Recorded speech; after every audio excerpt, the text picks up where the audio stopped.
As ever, you might say, to coin a phrase there, chums, as ever, right? As ever, it's down to Prince William to finally take control, and many suggest put the boot in to his younger brother and these madcap plans that he had coming up for this summer.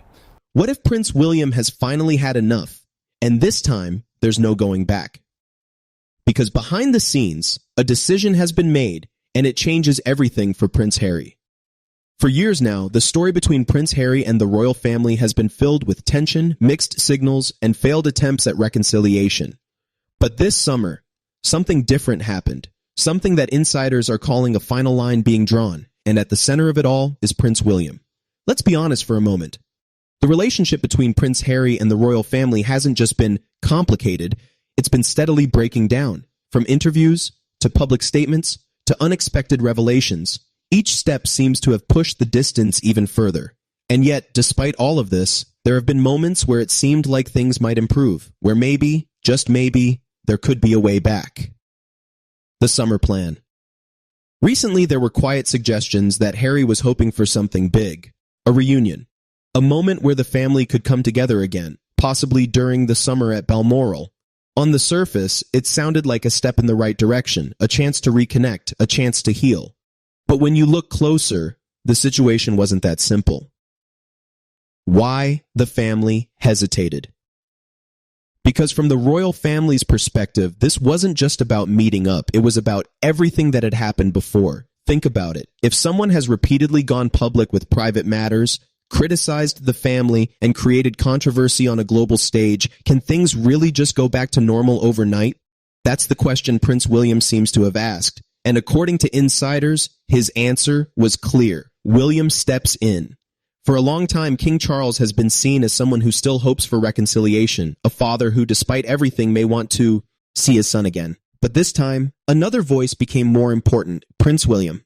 And according to multiple reports, he's taken a much firmer stance, not emotional, not reactive, but decisive, the real concern. Because this isn't just about family feelings anymore. There's something bigger at stake. King Charles's health, his responsibilities, his role as monarch. Right now, the king is managing an incredibly demanding schedule, traveling, attending events, handling responsibilities that require both physical and mental energy. And when someone is already under pressure, the last thing they need is more stress.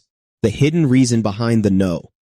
According to sources close to the situation, this is where William's decision becomes crucial. He's not just thinking as a brother, he's thinking as the future king. And from that perspective, allowing Harry back into the situation, even temporarily, could create uncertainty, media attention, public speculation, emotional tension behind closed doors, all of which could affect the king. So instead of taking a risk, William chose stability, the Balmoral decision.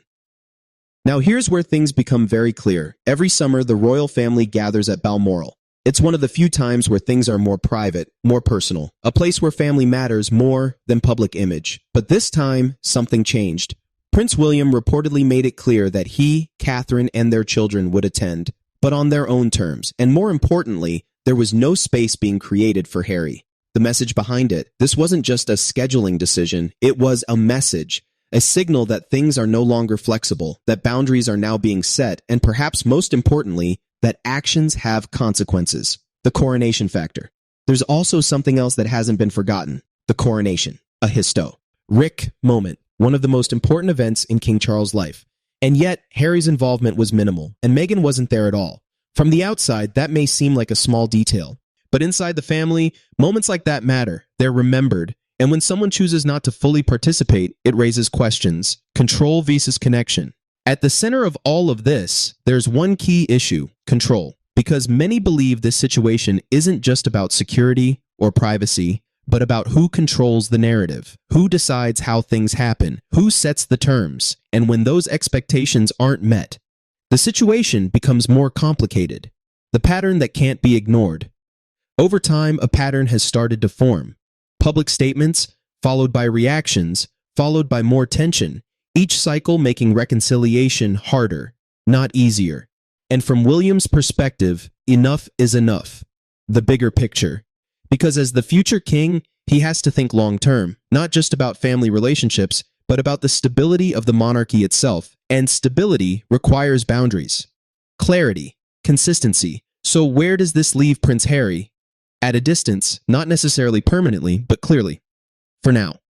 Because this time, the decision wasn't emotional, it wasn't impulsive, it was strategic. And that makes it far more significant. Sometimes, the strongest move isn't confrontation, it's simply saying no. And in this case, that no may have just defined the future of this entire situation. Now I want to hear your opinion. Do you think Prince William made the right decision, or should he have given Harry another chance? Comment below.